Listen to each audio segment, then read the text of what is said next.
Iniciamos agora mais um programa Diálogos da Gerovida. Hoje, nosso episódio de número 67. Vamos falar sobre as possibilidades para termos uma longevidade com mais equilíbrio. E a gente vai conversar um pouquinho sobre as experiências da Cristina. Ela vai compartilhar conosco essas possibilidades. Se achegue e venha conhecer um pouquinho mais sobre essas experiências e como você pode se inspirar nelas. Eu vou apresentar a Cristina para vocês e depois, como sempre, vamos direto ao assunto. Cristina Boldrin é agente de transformação, trabalha com desenvolvimento humano por meio da psicologia humanista, integrando HQI, coaching, metafísica e espiritualidade. Cristina, seja muito bem-vinda ao nosso programa Diálogos da Gerovida, no nosso episódio de número 67. E vamos direto ao assunto. Há 2 anos, em 2021, você nos enviou um relato muito interessante que, inclusive, nós postamos nas nossas redes sociais. Eu queria ler um pedacinho desse seu relato, que ele se iniciava da seguinte forma. Confesso que agora, aos 69 anos, a serem completados em 90 dias, tive que fazer um trabalho intenso comigo mesma.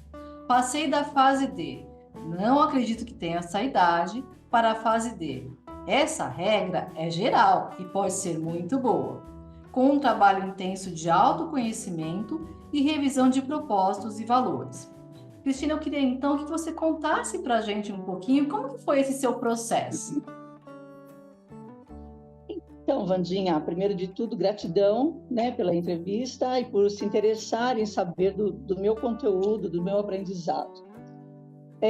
Eu sou uma pessoa que eu leio muito, estudo muito e procuro me atualizar e me aprimorar constantemente. Então, por isso eu digo sempre que o autoconhecimento é indispensável para que a gente possa construir uma realidade de vida diferente, onde a gente possa viver de uma forma mais plena, mais saudável e mais íntegra na nossa vida, né? Então, por que eu digo isso do autoconhecimento? Nós somos um pouco assim viciados em treinamentos, né? E viciado em prestar mais atenção no que está fora, no outro, do que em nós, no nosso interior, do que nós sentimos e pensamos. E com o tempo eu fui percebendo que isso foi ficando cada vez mais forte, as coisas mudaram muito, o tempo mudou muito, né? Então, nós acabamos nos deixando de lado e vamos priorizando as necessidades do outro. Isso é muito nocivo para mim, para nós, né? A minha geração, por exemplo, dos anos 50, foi a última geração onde os valores eram mais centrados, voltados para a família. Então, de lá para cá, com a mudança dos tempos, com a mudança da informação, com a inteligência artificial que nós vivemos hoje, as coisas mudaram sobremaneira, já não é mais esse foco. Por exemplo, lá na infância, a gente não sabia de nada. E era a gente treinado, sim, para olhar para frente e para o outro, como eu disse, né? Aí a gente ficava pensando assim, quem é essa pessoa? O que ela quer falar, o que ela está falando, como é que eu devo falar, como é que eu devo responder, né? Essa era a infância que nós tínhamos naquela época. A gente acabava tomando conhecimento do mundo externo, e tudo aquilo que nos cercava, mas do nosso mundo interno, nós não tínhamos conhecimento de nada, né? Até os 7 anos, onde nós sabemos que é a primeira infância. A gente repetia aquilo que eu via e aquilo que era ensinado para nós, né?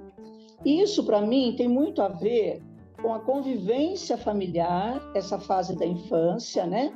A convivência familiar, com a convivência social, de um modo geral, a escola, porque na minha época nós entrávamos na escola com 6, 7 anos de idade. Agora as crianças já estão entrando desde o maternal e já convivendo dessa forma muito fortemente, né? Com educação, com disciplina e também com aprendizados e os limites que a gente foi construindo na nossa vida, né? É claro que tudo isso depende da forma como cada um de nós foi criado pelos nossos pais, pela nossa família. Depois a gente ia para a adolescência, a partir dos 7 anos, né? E na adolescência, nós tínhamos que pensar quem nós éramos, quem nós somos, afinal, porque a gente ignorava isso completamente. Na minha fase de 50, lá atrás, né? E desconhecia como que a gente fazia para olhar para dentro de nós antes de olhar para fora, antes de olhar para as pessoas e para aquilo que a gente vinha acostumado a fazer desde a infância até esse momento. Nós nos deparamos na adolescência com grandes conflitos, com muitos desafios em descobrir a que grupo a gente pertence, quem é a nossa turma, né? E começar a manifestar os nossos desejos, as nossas vontades. Hoje isso ocorre em outra proporção. Por exemplo, na minha adolescência, nós éramos muito limitados a um pequeno grupo que estava ao nosso redor, na convivência desde a infância. Isso hoje se ampliou de uma maneira absurda, né? Mudou muito o conceito de autoafirmação, mudou muito as crenças que a gente foi adquirindo e foi vivenciando. Por exemplo, eu tenho pessoas que eu ajudo a descobrir a vida desde a adolescência até a terceira idade, né? Até a velhice, que as pessoas chamam. E eu observo muito na adolescência que são jovens muito perdidos. Não sabe onde vai, não sabe o que pensa, não sabe como fazer. E isso acaba retardando o amadurecimento e mantendo eles presos lá na infância.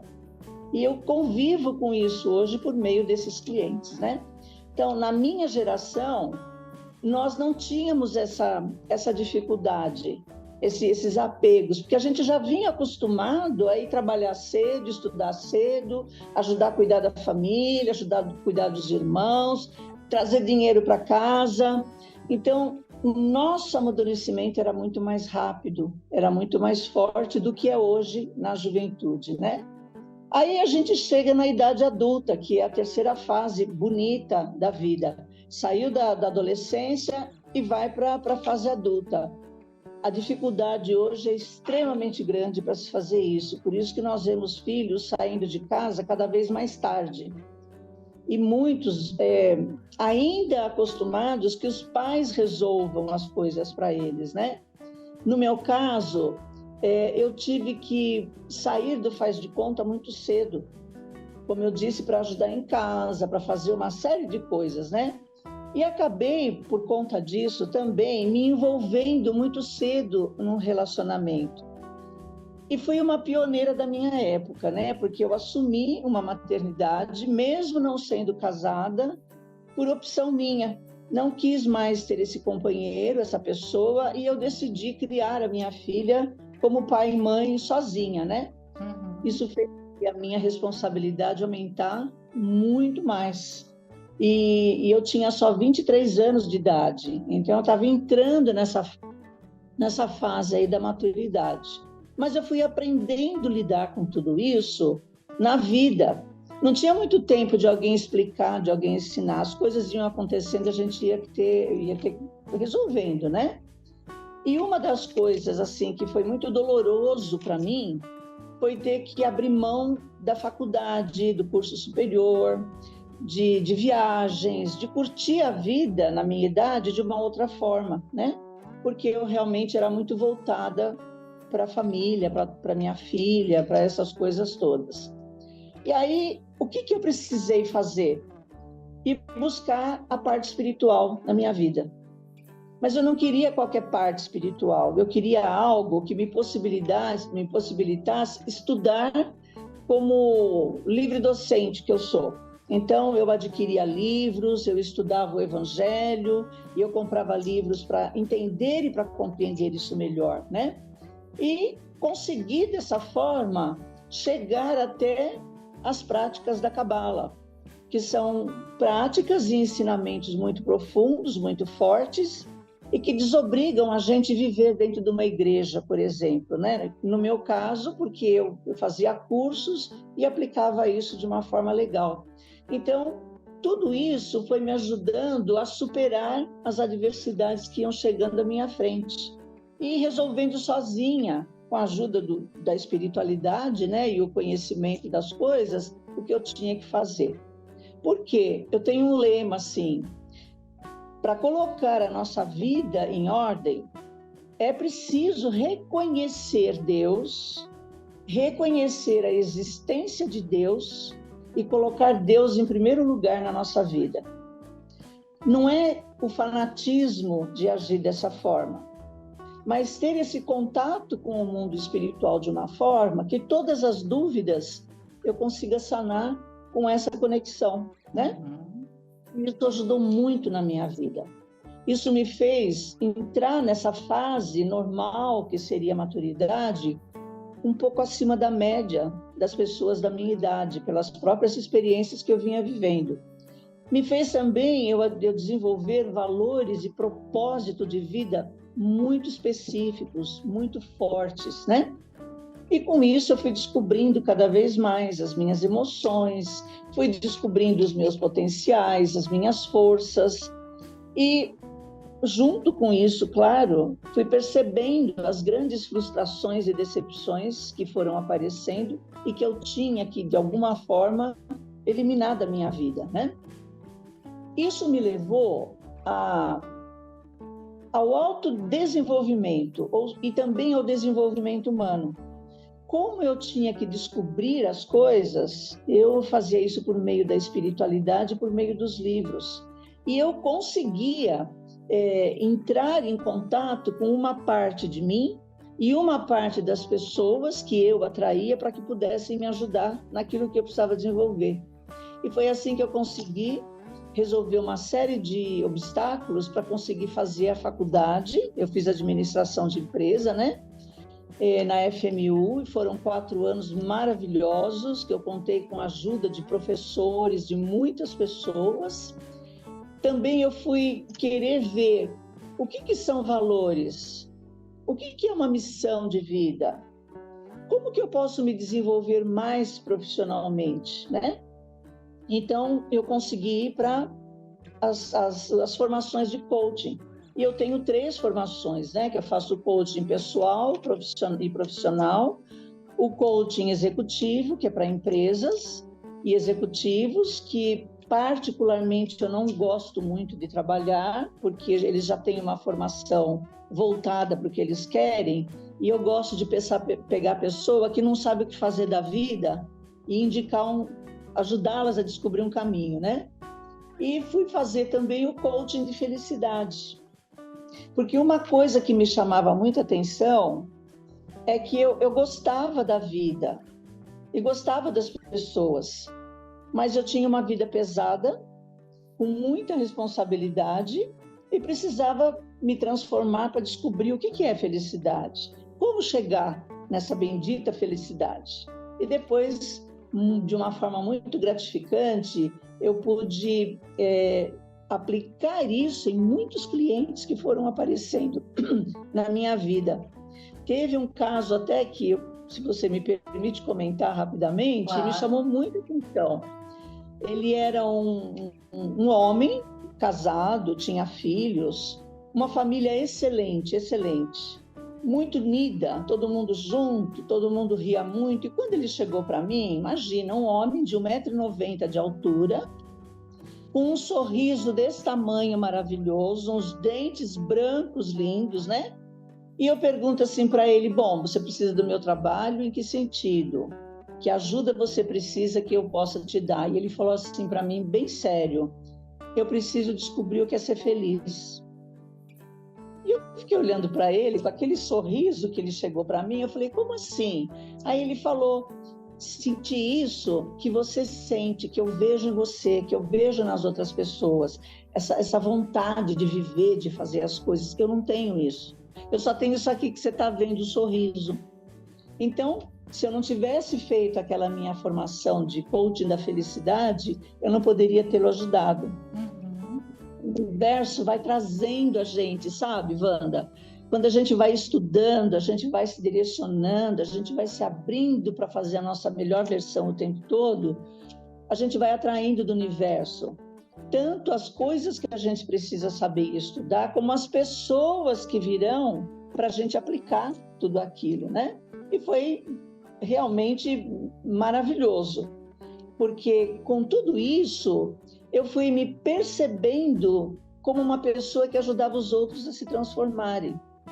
E o dia que eu fui fazer o meu primeiro cartão de visitas, eu fiquei pensando assim, Senhor, o que eu ponho aqui? Que eu faço tantas coisas, né?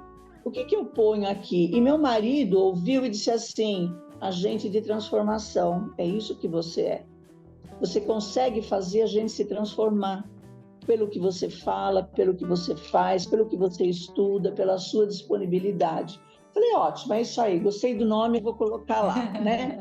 E fiquei toda cheia com o meu primeiro cartão, foi maravilhoso. Atualmente, depois de, sei lá, 20 anos trabalhando com isso, antes de uma forma muito assídua, que eu larguei casa, depois larguei tudo, né? Me dedicava só ao trabalho, e hoje de uma forma muito light, tenho poucas pessoas para cuidar, e é tudo muito bem pensado e programado. Mas com tudo isso, eu acabei me reconhecendo e sendo reconhecida como uma pessoa que pratica psicologia humanista. Aquela que olha para a pessoa que está à minha frente e procura sentir a dor dela. E procura olhar nos olhos dela e perguntar para ela, o que é isso que eu estou vendo que está te afligindo? E a gente começar a trabalhar esse processo. Então, para mim, é muito gratificante, é extremamente gratificante. Então, eu acho que eu consegui resumir, mais ou menos, né? Como é que eu consegui superar e o que é importante. Por tudo que eu falei, se você não estudar e não aprender a olhar para dentro de você e se conhecer primeiro, para você poder ajudar os outros a se conhecerem, não funciona. Excelente, Cristina. E é muito, muito inspirador escutar esse processo que você passou. E agora eu queria que você falasse, então, esse relato que você trouxe dessa história para a gente inicial foi em 2021. Hoje você já está com 71 anos. Pensando no seu processo, na sua velhice mesmo, assim, quais são os aspectos positivos, quais são os aspectos negativos que você poderia falar, assim, de forma resumida, da sua experiência pensando no processo de envelhecimento? Então, eu tenho um olhar muito diferente para o envelhecimento, né? Primeiro, que eu ainda não tenho 71 anos. Eu vou fazer 71 anos a semana que vem, né? Tá. Mas já me considero como uma pessoa, já sou considerada como uma pessoa idosa. Eu me permito estacionar o meu carro em lugar determinado. Quando eu estou muito cansada, que eu entro no metrô, eu me permito pedir licença se o banco do idoso estiver ocupado. Mas, via de regra, não é assim que eu me comporto, né? Eu sou muito ativa, sou muito dinâmica e eu tenho uma vida, assim, com muitas atividades, bem corrida. Então, não tenho muito tempo de ficar pensando na velhice, né? Mas o aspecto negativo de chegar nessa idade, no primeiro momento, a gente entra num conflito um pouquinho, que não chega a ser uma coisa negativa, mas é uma situação que eu acredito que todas as pessoas passem, homens e mulheres, principalmente as mulheres, né? De olhar no espelho e dizer assim, nossa, o tempo está passando mesmo. Você não é mais aquela mesma jovem que você era antes. Mas, por outro lado, você ainda não tem cansaço, você tem vitalidade, né? Então, o seu corpo ainda aguenta, tem que ir para frente. Então, olhando para isso, eu comecei a pensar o que realmente era negativo nessa situação, o que poderia ser. No meu caso, eu olhei assim, o momento que eu estava vivendo e percebi que era uma sensação de não ser útil, Uhum. de não ter utilidade na vida das pessoas que estavam ao meu redor. E todo mundo passa por isso que eu falei principalmente as mulheres. Olha, a mulher, ela é filha, ela é mãe. No meu caso, fui madrasta, porque eu me casei com viúva e criei 2 crianças desde 5 anos de idade. Fui avó. Então, enquanto você está ali cuidando dessa turma toda, fazendo um monte de coisa, você nem se olha no espelho, você não tem que ficar questionando nada, às vezes nem dá tempo. Mas quando essas pessoas vão saindo e acontece a síndrome de ninho vazio, né? Filhos indo embora, o neto se virando sozinho, o marido já querendo parar a vida dele, trabalhando em casa, já não vai mais trabalhar fora. Isso me deu assim uma sensação muito ruim. Eu olhava assim para minha casa, para mim, para minhas coisas, e eu não sentia que eu era necessária para nada, né? Então, na verdade, eu não sabia muito bem o que fazer com esse monte de tempo que eu tinha, que não precisava fazer nada. E que as pessoas ficam rezando para chegar, né, na vida delas. Ai, não vejo a hora de me aposentar, de fazer 60 anos. E eu cheguei nessa fase com mais de 60. E já sou aposentada desde os 50. Então, foi muito complicado isso para mim. Acabei ficando depressiva, adoeci em vários sistemas do meu corpo, né? E foi realmente muito difícil para mim. E a segunda coisa que eu posso dizer que foi muito negativo, que eu vi como negativo, acomodação. Quando a gente entra nisso, nessa fase aí, a gente se senta assim e começa a ver que o que eu vou fazer agora? Agora tá bom assim, eu vou usufruir a vida, eu vou curtir, não quero saber de mais nada. E isso faz a gente se sentir solitário. Parece que a gente está sozinho na casa e no mundo. E começa a perder os nossos valores, o nosso propósito, aquele que a gente pensou lá atrás. Eu vim na vida para fazer isso, tenho isso para resolver. A gente começa a perder. Aliando a tudo isso, vem falta de cuidado consigo mesmo, com o corpo, com a alimentação. A gente vai entrando assim numa condição de comportamento que acaba trazendo doença para a gente. Falta de sentido da vida para a gente, né? E é isso que dá para mim, na minha opinião, a sensação de ser velho. Porque então eu levantei e falei, não, eu não quero morrer, eu não quero ficar velha, eu quero ser eternamente jovem, pelo menos de espírito, de cabeça, e fazer meu corpo poder acompanhar tudo isso, né? Isso para mim foi muito positivo. Na minha opinião, a coisa mais positiva que a gente pode fazer com a gente, que eu fiz comigo, as pessoas podem fazer, né? Que foi ter esse start, decidir, escolher o que você quer construir. Seja tudo aquilo que você queria, no meu caso, eu consegui construir tudo o que eu queria. Agora, eu preciso construir uma nova realidade. Eu não posso ficar jogada na mão do destino, né? Então, isso foi muito positivo. Quando eu olhei para esse ponto, eu falei, bom, para onde eu vou agora, então? O autoconhecimento que eu tinha já não é o suficiente, eu preciso me conhecer mais os meus novos potenciais e oportunidades. Para isso, eu vou ter que estudar coisas novas. E fui buscar de novo nos livros, nas palestras. Tem muitos podcasts no YouTube fantásticos. Eu sigo algumas daquelas pessoas, né? Um que eu gosto demais, se eu pudesse citar, sem fazer propaganda, é o Metrópole, que leva muito para a filosofia de vida. E é fantástico, é uma coisa assim que traz muito ensinamento, né? Então, aí eu aprendi que com o autoconhecimento mais profundo e o novo conhecimento que eu fui adquirindo, eu também comecei a trabalhar um amor diferente, sem impor condição para mim e para os outros, né? E esse, para mim, foi o maior de todos os aprendizados, foi muito positivo. Muito, Também é muito válido legal. para o homem, viu? Porque o Oi? homem, isso também é válido para o homem. Porque o homem também tem, acredito eu, esse momento. Eles são mais Sim. fechados, Uhum. a grande maioria não compartilha isso com as parceiras. No meu caso, meu marido não compartilhou isso comigo. Mas eu, sabe, como acontece comigo, eu sou um ser humano comum, acontece com todo mundo. Uhum. Certo. Pois E você falou assim no comecinho dessa sua resposta, você falou assim que por conta da sua vida corrida, das coisas que você fazia, você não tinha muito tempo para ficar pensando na sua velhice.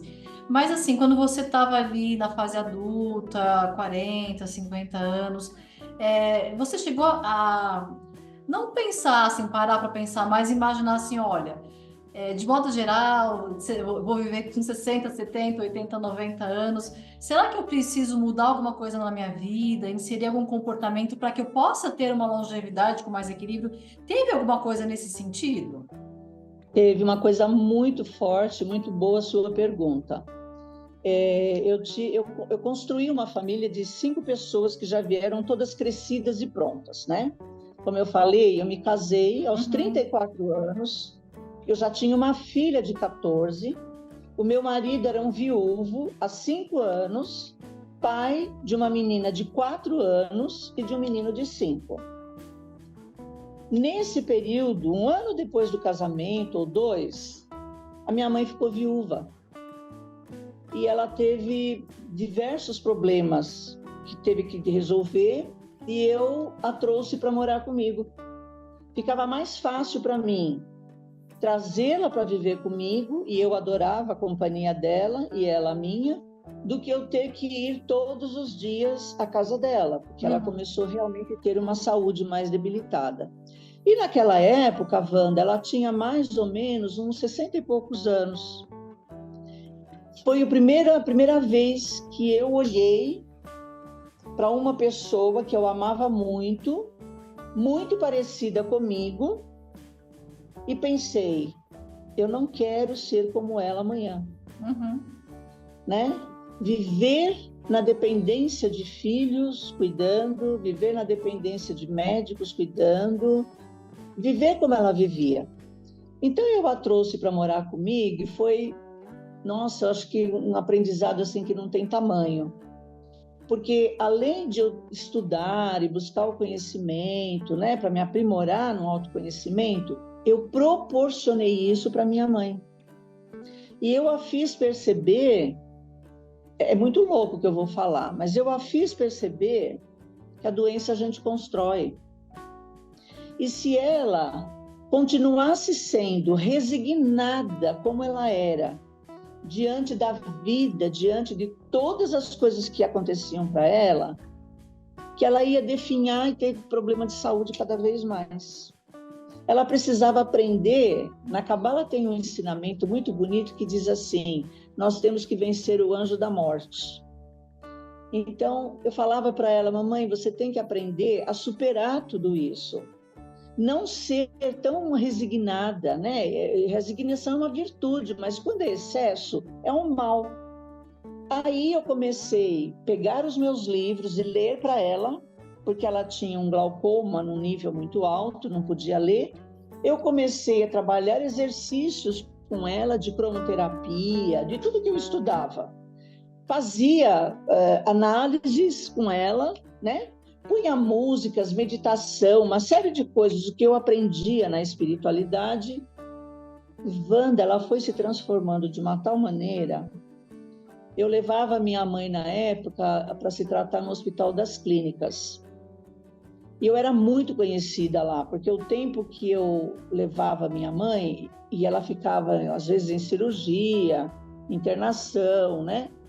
Eu andava no hospital e ia conhecer outras doentes, outras pessoas, para ver o que eu podia fazer por elas. Porque com a minha mãe estava sendo um sucesso, com certeza com as outras também seriam.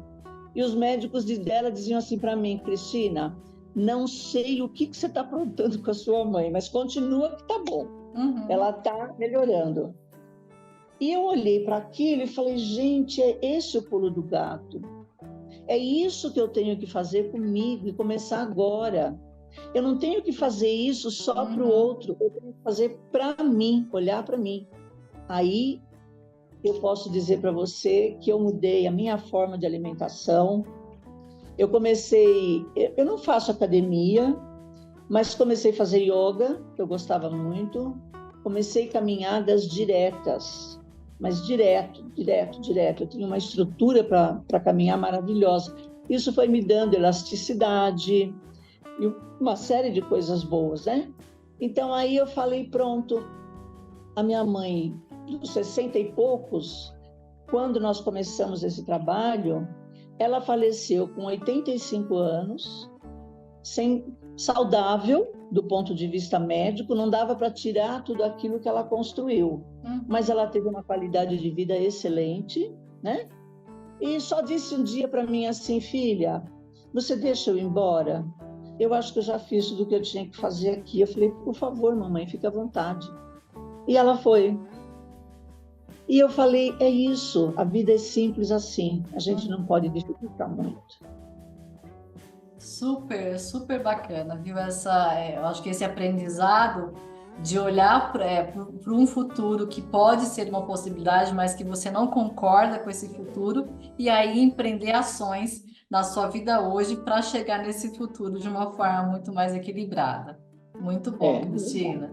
Eu estou com 71 anos, trabalho, estudo, eu oro, eu dou atendimento espiritual a famílias, cuido de pessoas nas metodologias, tenho uma excelente saúde. A minha mãe começou doente com 42 anos de idade. Com 60 e poucos, era uma idosa, né? Então, ela teve uma vida útil, vamos dizer assim, de 20 anos. Né? Que foi quando ela começou a desenvolver novas possibilidades na vida. Eu estou com 71, meu Deus do céu, será que eu vou chegar até os 90? Vamos ver. Não penso nisso, não. E vivendo, né? E aproveitando esses momentos e continuando com essas suas trajetórias, com suas atividades. E pensando um pouquinho um tema que ainda muitas pessoas carregam preconceito, queria ver se você fala um pouquinho sobre isso, a questão de sexualidade, né? Muitas pessoas ainda carregam muito preconceito sobre isso. Como tem sido isso na sua vida? Olha, Wanda, eu acho que elas carregam não só preconceitos, como apegos, como crenças a respeito do sexo e da sexualidade, né? Eu posso dizer que também nesse aspecto, Deus, no primeiro momento, eu olhei como uma coisa muito ruim, muito dramática, trágica, mas hoje eu olho assim que Deus também foi muito misericordioso comigo, né? Reconstrução da nossa condição de matrimônio, como nós levaríamos isso dali para frente, né? Desenvolver uma nova forma afetiva de viver. Eu vejo hoje homens, desculpa o termo que eu vou trazer isso aqui assim, mas eu vejo hoje mulheres exigindo uma capacidade do homem que ele acaba chegando a limites de colocar próteses, de fazer uma série de coisas para manter ali, porque o homem ele tem uma limitação grande, né? Ele é muito apegado ao falo, e isso faz com que ele se ache um impotente, um incapaz, um não sei, um em tudo. E faz com que a mulher o desprestigie por causa disso e acabe partindo para outras coisas, né? No meu caso, como a gente tinha esse lado da espiritualidade muito forte, todos aqueles cursos que eu fiz, todas as palestras que eu participei, foi de uma produtividade muito grande, principalmente do ponto de vista espiritual, né? Que por meio da Cabala eu aprendi que o sexo, o prazer sexual, ele é um curto-circuito, né? E o que eu precisava, pegar esse curto-circuito, essa energia, e colocar em outra área da minha vida, que não fosse na parte do sexo. Aí eu tive que realmente mudar as crenças, abrir mão, assim, do apego, das dependências, de um prazer físico, material, para ir em busca de um prazer emocional, sensorial, espiritual de uma outra forma. E foi aí que a gente aprendeu uma nova forma de amar, né? Que foi muito lindo. Hoje eu posso dizer que eu tenho vários filhos, que eu sou mãe de muitas pessoas, né? Sou muito querida por muitas pessoas e quero muito bem a todo mundo, né?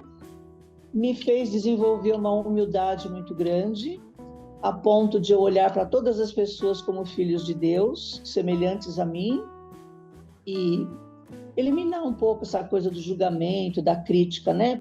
Aí, quando eu estava em tudo isso, já tinha descoberto HQI, inclusive, e pude eliminar todas as informações negativas, os prazeres, as dependências, os apegos, construir realmente uma nova realidade, a vida se abriu assim de uma forma espantosamente maravilhosa. E eu realmente peguei essa minha energia do prazer, né, que seria sexual, e comecei a colocar em outras ações da minha vida. Mesmo com os filhos dentro de casa, com o neto, com vizinhos, com amigos, pensar em levar a felicidade para essas pessoas. E eu nem sabia direito o que era aquilo, né? E proporcionar o bem para elas. O que eu puder fazer, vamos trabalhar a generosidade, né? Vamos ser útil de uma nova forma. E lá fui eu fazendo isso. E quando eu cheguei nesse ponto, de novo o universo começa a mandar as coisas para você, né? Aí me apareceu um projeto social. Eu já tinha feito alguns outros anteriormente, mas não foi nesse nível que me apareceu agora. E quando veio esse projeto, que chama-se Ação Voluntária São Paulo, não tem uma empresa aberta ainda. Nós somos em 75 voluntários, com a coordenação de uma pessoa específica que se colocou um propósito de levar felicidade e ser a parte boa na vida das pessoas, que é o Silvio. E eu comecei a me engajar nesse processo. E logo depois que eu entrei, apareceu um projeto que chamava-se Fome na África. E era um projeto de um rapaz de 23 anos, africano, de Moçambique, que vivia numa comunidade extremamente pobre, a ponto de as casas serem de pau a pique, de se comer no chão, com a mão, né? E ele se colocou um propósito de ajudar as crianças ou adolescentes da comunidade dele. Então, ele pegou essas crianças, trouxe para perto dele, criou um galpão, um espaço, e ali com elas ele ensinava o evangelho e aproveitava para dar almoço para essas crianças. Então ele começou a angariar fundos, entrou na internet, buscou algumas ajudas, né? Tudo por conta própria. Então ele comprava cesta básica não, ele comprava as coisas para fazer a comida para as crianças. O grupo começou com 10 crianças, né? E aí as mães é que vinham lá fazer a comida. Então aquela família daquelas crianças, todos eles se alimentavam. E quando eu vi isso, eu fiquei muito encantada, muito emocionada. Não tem coisa melhor do que você dar pão a quem tem fome, especialmente quando são crianças, né? E eu pedi para o Silvio, eu quero fazer parte desse projeto especificamente, eu quero ser a madrinha deles. E comecei realmente a investir financeiramente, ajudá-los. Hoje, esse rapaz, depois de 3 anos trabalhando com eles, e não sou só eu que faço a doação, eu apadrinhei a minha parte pelo projeto que eu trabalho, mas eu sei que existem várias outras pessoas que ajudam. Hoje ele está construindo com as próprias mãos uma casa para eles. E já são 120 crianças.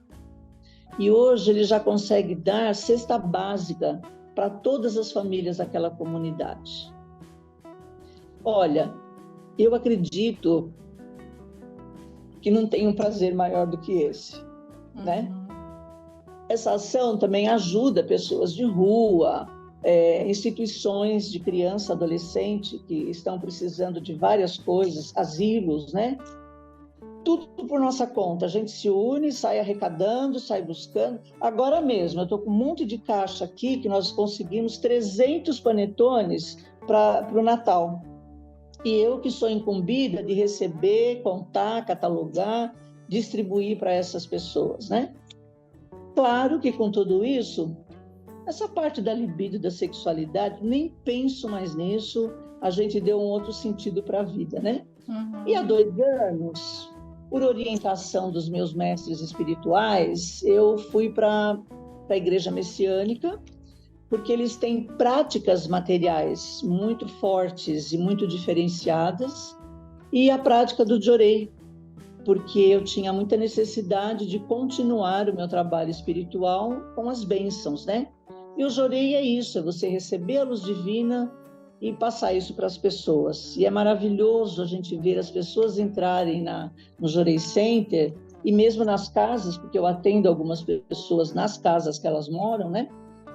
Pessoas doentes com problemas sérios de saúde, a gente às vezes vai em hospital para ministrar em UTI, em pacientes que estão no hospital, e vamos lá ministrar essa ação.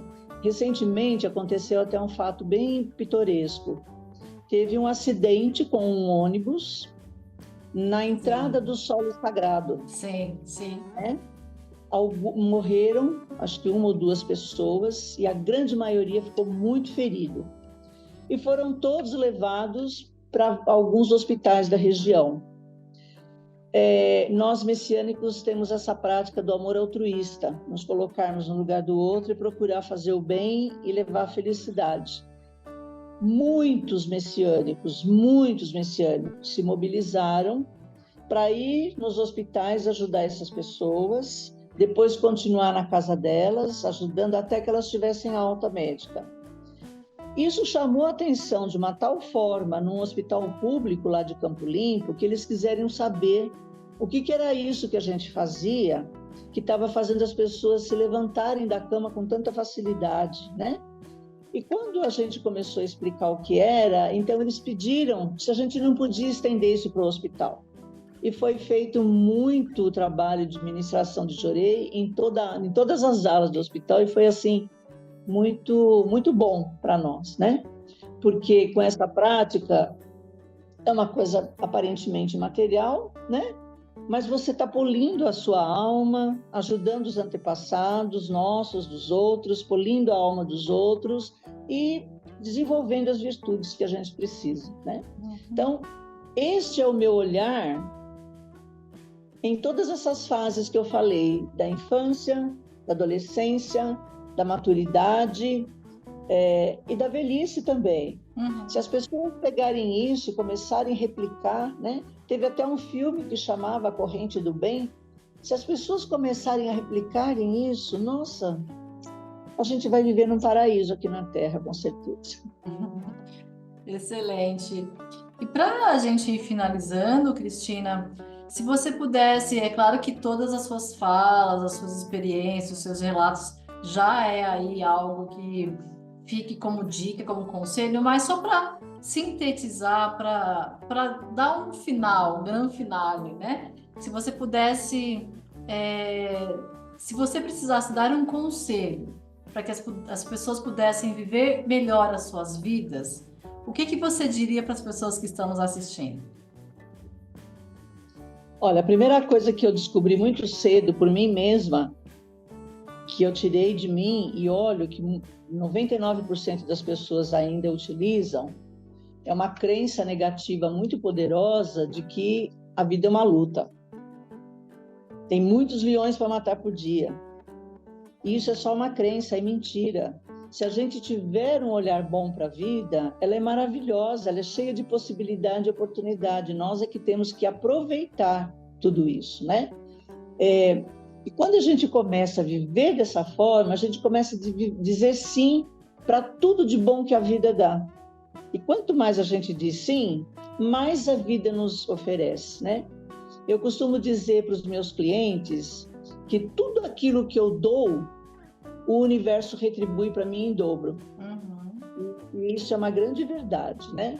Então, assim, o que eu podia dizer para as pessoas? Eu fiz até um apanhadozinho assim que eu posso ler para você. A gente evitar ser negativo. Eu tenho exemplos de pessoas da família.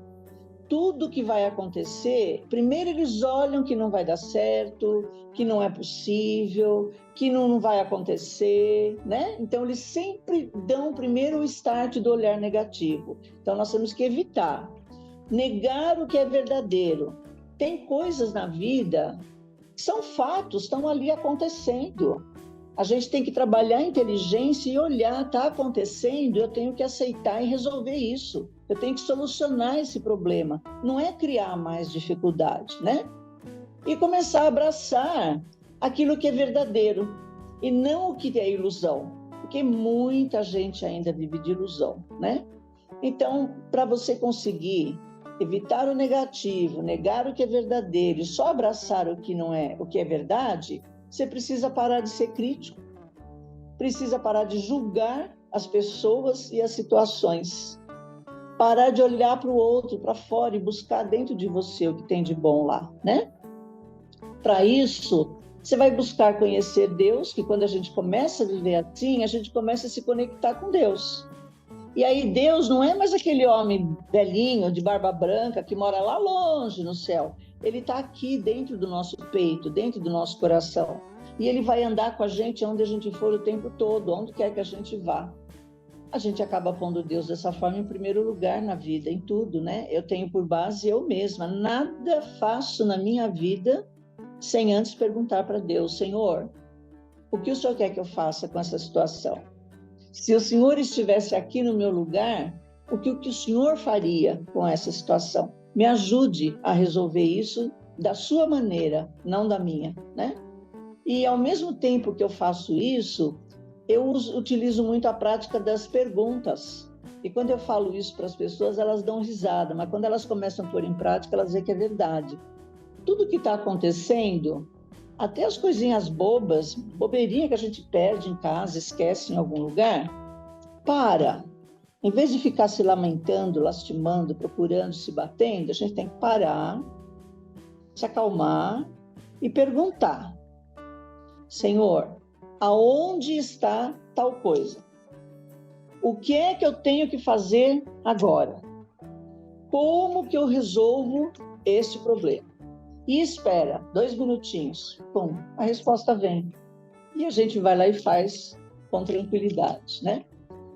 Aí, quando a gente põe Deus na frente, a gente começa a trabalhar a fé produtiva, que são os milagres, né? A gente tem que fazer milagres todos os dias.